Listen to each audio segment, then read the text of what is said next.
last week I met with the key stakeholders for the Sunwing Group, which is going to be now the new Planet Hollywood, which is the former Great Bay Hotel. This will include, of course, not only 450 additional rooms that will be coming to St. Martin, but also 3 weekly flights from Canada, initially starting from Toronto, over 650 employees, a brand name hotel for the destination, and it will also assist in marketing of the destination. That, of course, is huge developments for St. Martin as we continue to redefine our tourism product and continue to ensure that St. Martin's tourism product is of optimal standard going forward. In addition to that, I am going to meet this week with the representatives of the Florida Caribbean Cruise Association. Part of meeting with them will be, of course, to ensure that we discuss the cruise product.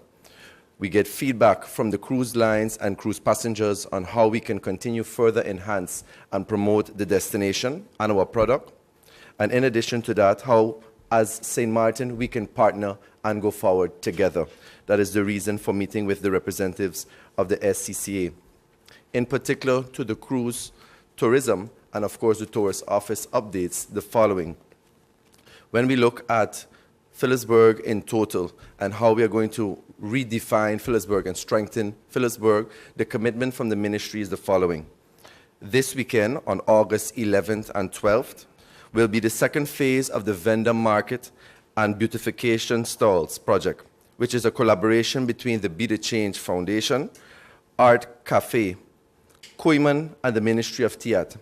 This is part of the ministry's efforts to improve and enhance the tourism product, increase tourism awareness through volunteerism. So I'm encouraging one and all to come out and support as we continue to enhance our product together.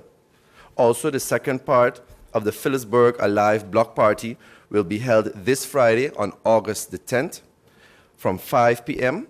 in the alleyway by the Cultural Center and Horizon View.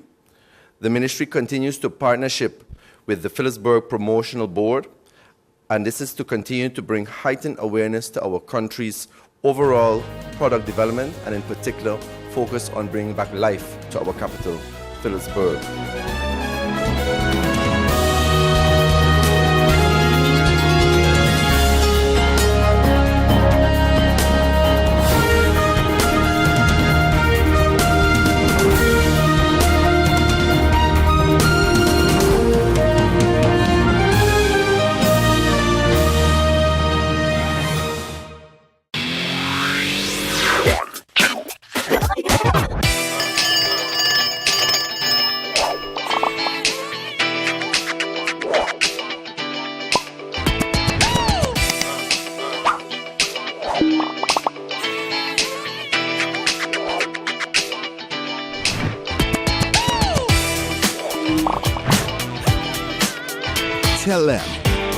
Connecting you.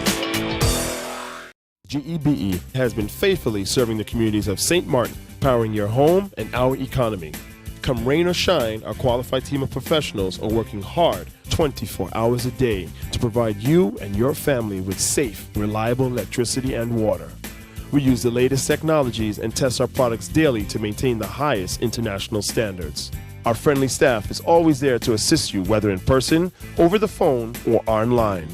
We are committed to constantly improving our products and services, making them more efficient, effective, and environmentally friendly to serve you better today and our next generation of clients tomorrow. GEBE, powering a brighter future. Our friend Megawati is here with tips to save you energy. 1. Turn your airco temperature up. 2. Use a ceiling fan instead. 3. Buy energy-saving products. Save some green with NVGEBE.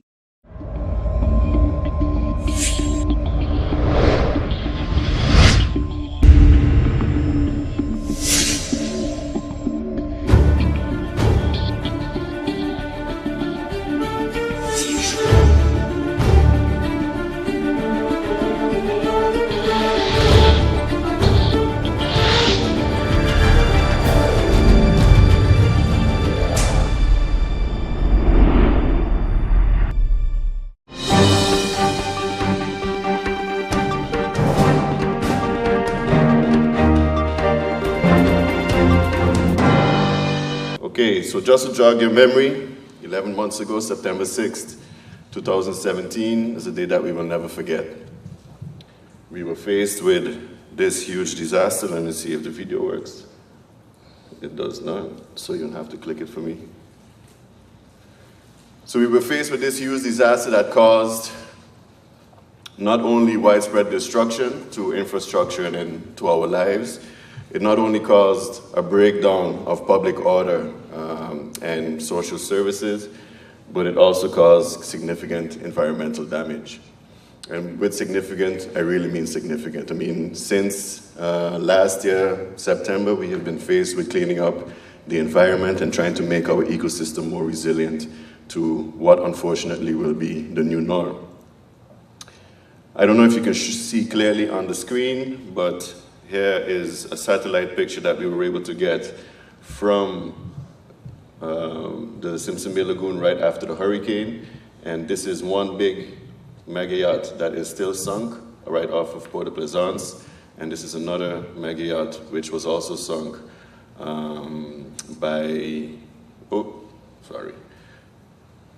another mega yacht which was sunk by Ile de Sol. And here you can clearly see, well, not really clearly, but you can see the wastewater, oil, battery acid, sewage flowing from those sunken yachts into the Simpson Bay Lagoon. Based on our assessments, there were about 300 yachts sunk in the lagoon, and right now we still have about 180 yachts that still have to be cleared. So what did we do right after the lagoon, right after the hurricane? The first thing that we did is we actually went down on all of the yachts to clear them. What I mean by clearing, we had to check which yacht they were, so which boat it was. We had to check for the name of it. But unfortunately, during the storm, people decided to stay on their yachts or on their boats, and they went down with their sailboat. So one of the tasks that we also did was to clear the vessel to see whether or not there were any bodies on board. Here you can see me diving. You can see what the visibility looks like. I could have barely seen my hand in front of my face. And we had to do about 60 to 70 of these dives to check to see if there was actually anyone on board and to identify the vessels which were sunk. So I'm checking the whole vessel, I swim inside, and then I come back to the surface, and then I yell to my colleagues in our boat, which miraculously survived, that there was no one on board. What we did subsequently, in close cooperation with Mr. Bonkamper, but also with the Maritime Affairs Department, after we cleared all the vessels and we got all the paperwork in order, we started to salvage quite a number of vessels so that we can at least start cleaning up our wetlands. This is a catamaran that we started to clear in, this was actually the first one that we started to clear in the Oyster Pond area. And then subsequently, we were also involved in monitoring and supervising the clearing of vessels in the Simpson Bay Lagoon. One of the things that we also did was cleaning up our dive sites, which is critical. I mean, our dive sites are also surrounded by coral, and this is actually a dive site that's 2 kilometers offshore, and we found building blocks that were blown by the hurricane 2 kilometers offshore, so you can just imagine how strong the wind was. So we also spent days and days cleaning up our dive sites to make sure that that environment was properly cleaned up. So here I'm picking up the blocks, the concrete blocks, and I'm actually using a lift bag to carry them up to the surface. We also did a big cleanup in the Mullet Pond, which is our most important wetland. And somebody decided it was a good idea to put a houseboat in the middle of Mullet Pond. So we were involved in cleaning up toilets, washing machines, ovens. For about 2 months we were cleaning that particular area. We were diving in battery acid, fuel, sewage, so it was quite, well, for want of a better term, nasty situation. One of the most critical things that we were involved with, especially after the hurricane, hoping to get our economy back up and running, was cleaning up our beaches, and this was something that we spent a lot of energy in. Constantly we were getting, not only from decision makers asking us what the status of our beaches was, is there any zinc in the water that can cause cuts because the cruise ships want to come back, but they need to know what the status of the beaches were. But people were also very interested in going back to the beach. I mean, it's a sense of normalcy that people need. People want to go to the beach. They want to have some type of normalcy after the hurricane. So we made it one of our priorities to clean up the beaches. So here we're cleaning up Simpson Bay Beach in front of Character, and these poles that you see us removing are actually parts of the fence of the airport. We gave it back to them, but I'm not so sure if they used them to rebuild their fence. And of course, zinc was the most important, one of the most important things that we removed because of the damage that it can cause to bathers. Another important thing was, we don't live in a bubble. This hurricane affected so many islands, so we took about a week break from our activities on St. Martin. Once we got the place as cleaned up as we could after that time, and we also headed to Barbuda to help them out with their cleanup because they got completely devastated by the hurricane there as well. And we did the same in Dominica, where we actually took a submarine to about 1,000 feet deep to measure what the effects were. And this used to be a coral reef, but because of all the outflow from the heavy rain, the whole coral reef is covered in mud. But of course, on St. Martin, one of our priority activities was to measure the ecosystem, so to measure the damages that the hurricane caused to our coral reef and to our mangrove areas. This is a shark, by the way, it had nothing to do with it, I just like sharks. So we actually received funding from the World Wildlife Fund to conduct post-hurricane assessments to see what the damage is, and unfortunately, we recorded that we lost about 80% of all our coral reefs. Coral reefs are very important, especially in the face of a hurricane. In front of Great Bay, for example, there is the Marine Park, the Man of War Shore Marine Park, and the Marine Park is critical in protecting, especially the Great Bay area, from storm surge. Areas without coral reef in front of it, for example, areas on the French side, French Quarter, because they don't have a coral reef bordering the area, they had a storm surge close to 15 feet. But because we have the Marine Park in front of Great Bay, our storm surge was about, maybe 5 to 6 feet. So we were able to assess what the damage was to the area, and then to know what we have to do to try and recover the area and, to have it continue providing that protection.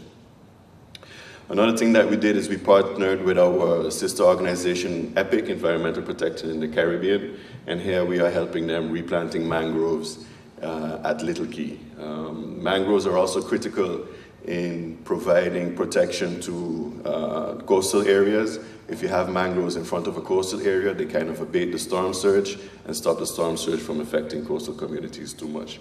So this is an ongoing project. We have 300 more mangroves that we are waiting to plant, and we've identified areas where we're going to plant these mangroves within the next few weeks. One of the positive things coming out of the hurricane is that we had a pelican monitoring project. Pelicans are very important for the ecosystem, but they're also a national symbol. So we were very happy to see that a couple of weeks after the hurricane, our pelicans came back.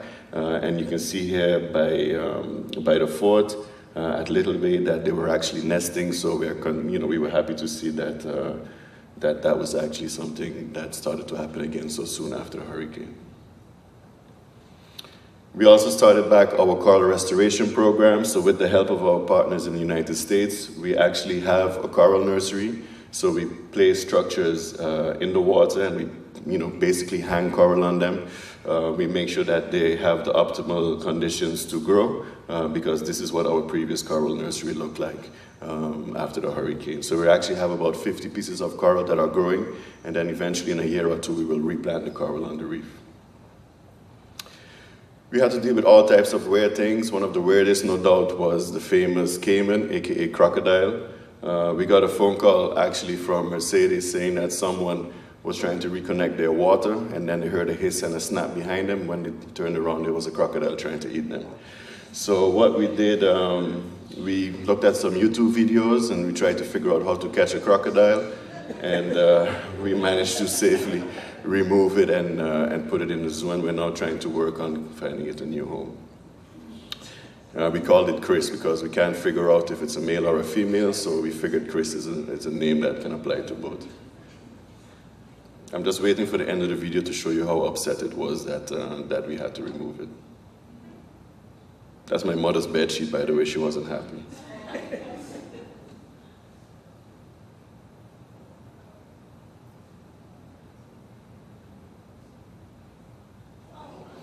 And it's still pretty grumpy. I mean, it didn't change.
Hey, Ma. How you doing? You busy? I hear, just paying some bills, taking care of business, you know what it is? I know, you're doing your online banking. I don't have to stand in those long lines to pay bills. I can transfer when I want. I can check my account wherever. It's like the bank open 24/7. I even here checking the statement right now as we're talking. How's Miami? Well, that's why I'm calling. I'm finishing up a few songs now, but I'm afraid that studio time might be more than I thought.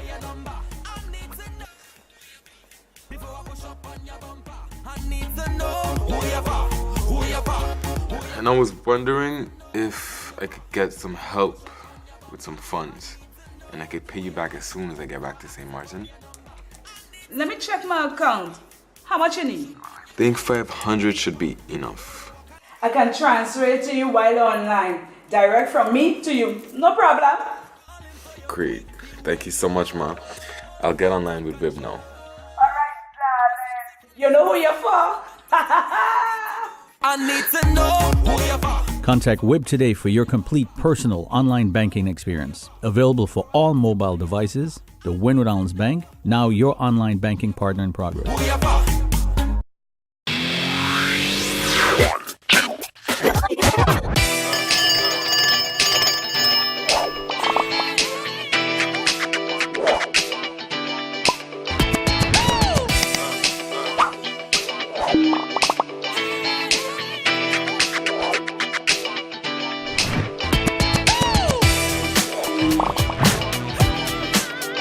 Tell them, connecting you.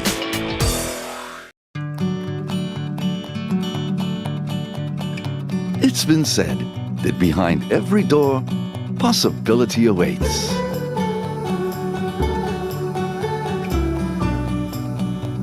How much possibility depends on which door you open first. Every day, we help our customers discover the possibilities in their lives. It all starts with a conversation. Scotiabank. Discover what's possible. Hi, what's up, St. Martin? My name is Rene Leverett, and I play baseball. And I have represented St. Martin in numerous international tournaments and professionally around the world. Sports matters to me because it reveals and develops character. So I challenge the business community to step up for sports and help us rebuild and repair our facilities. I also ask the community to nominate local businesses in your area to take the challenge and step up for sports. Because hashtag sports matters, hashtag are you in? 1, 2, 3, 4. This is how common it is to develop a mental illness. 1 out of every 4. 4, 4. 4. But there is hope. Today, most mental illnesses can be managed and treated. Visit your general doctor if you feel concerned about your thoughts and behaviors or have some difficulty dealing with some of life's issues. If you have been diagnosed and are suffering from a mental illness, keep in mind these 4 points to help you manage your mental health. 1. Get regular checkups with your general doctor. 2. Stay on your treatment plan to prevent relapses. 3. Find a strong support group in your family and friends. And 4. Never be afraid to ask for help and look out for the warning signs of your illness. Remember, you are not alone. We are as close as one. 2, 3, 4. Learn about mental health illness by going to the Mental Health Foundation's website at www.mhf-sxm.com.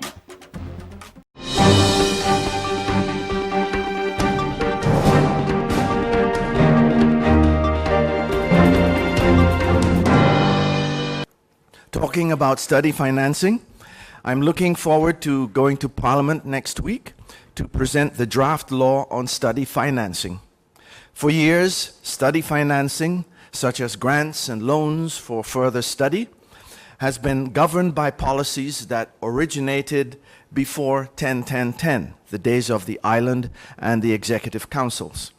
A complete new law on study financing has been drafted that will give guidelines concerning the various studies that will be financed, study amounts, study locations, repayment of study loans, and so on.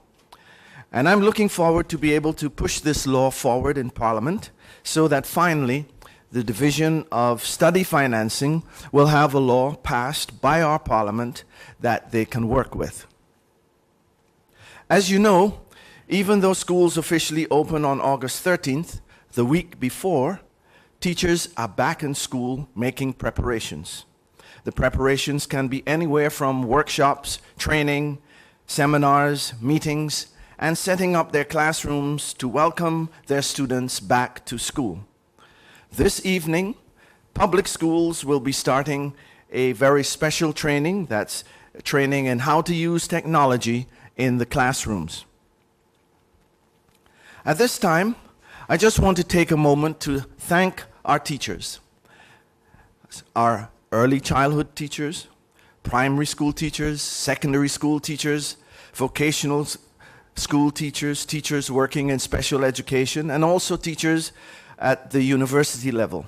To all of you, 2018 was not an easy year. Hurricane Irma wasn't easy on you. Many of you teachers lost everything. Many of you are still displaced. The plans that you had for the school year and for your particular class had to undergo major adjustments. But I keep hearing of the tenacity and the perseverance and the caring attitude of our teachers towards their students during that difficult time. And I'm very proud of our teachers. Because of your resilience, teachers, our children made it through the school year and did quite well. I also want to commend the school boards and the staff of the Ministry of Education, Culture, Youth, and Sports, as well as, and thanks to my predecessors, former ministers Jacobs and Wouter, for steering the education ship through the rains, through the winds, and the severe damages caused by Irma. Together, we all made it, and we are overcomers. Let us pray that this year we'll be spared from hurricanes and from any other disaster. I have been working with school boards, and I know that they are working hard to make sure that their schools are ready for the new school year. All the necessary repairs to the buildings may not be completed yet, but I can assure you, parents, that the school boards and the principals, as well as the teachers, are making sure that your children are safe, comfortable, and they will ensure that the students suffer as little interruption and inconvenience as possible while work is being done to get our school buildings and our school properties up to par. To our children going back to school, I want to encourage you to make use of the education that you are being offered. Be serious about learning. Pay attention. Follow instructions. Do your homework. The government of St. Martin puts 1/3 of the national budget into education. That's over 120 million guilders. That shows that government takes education very seriously and wants to have an educated population. As a result, therefore, I beg you, students, to also take education seriously. It is the key that can unlock your future in the job market. Education is the key that can unlock your future in the cultural and artistic field. And it is the key that can help you to be a better you. Education is a very expensive key, 1/3 of the national budget. But it is a key that government makes available to all of you. Grab it and use it to open future doors in your life. And to the parents, encourage your children to learn. Show interest in their school day and in their schoolwork. Go to the report card evenings. Find out from the teacher how your child is doing. Collect the report card. It is so sad when I hear from teachers and principals that so many school reports are never collected. When the school organizes an activity, be there with your child or with your children. Show interest. Spend time at home talking with your child. Notice I said with and not to. There's a big difference. Parents, how well your child does in school also will depend on you. So for this school year, I extend a challenge to all who are in education. I challenge you to rise above the norm of just doing enough. Go above and beyond of what is your passion. I challenge you to set aside the differences you may have with those around you, and let us commit to work together. I challenge you to go further than bouncing back. Irma is almost behind us, and we are stronger than before. We are overcomers. The Ministry of Education, Culture, Youth and Sports has given this 2018-2019 school year the theme, Overcoming Together. However, we as the ministry cannot do it alone. We need your partnership to improve and accomplish our goals. By keeping our own passions and dreams alive, let us purpose together to make this school year the best one ever.